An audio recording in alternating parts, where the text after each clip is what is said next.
What to do after a drone strike? Repeat attacks in drone swarms. It is very important to understand, a single strike is not always the end.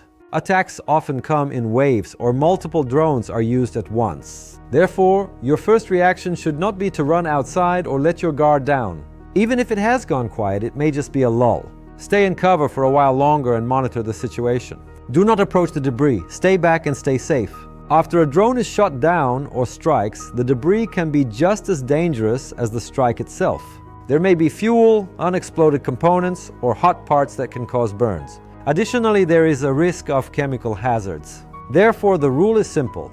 If you see debris, stay away from it and do not touch anything. Providing assistance, helping those in need.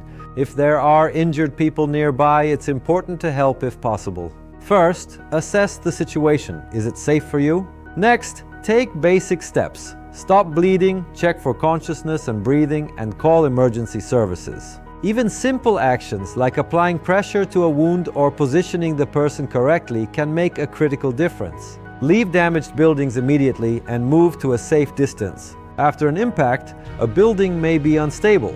Structural elements may be damaged and there is a risk of collapse or fire.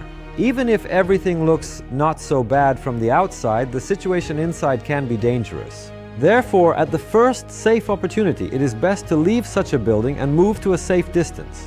By the way, this is why the rule is to shut off the gas as soon as a warning of an attack is received.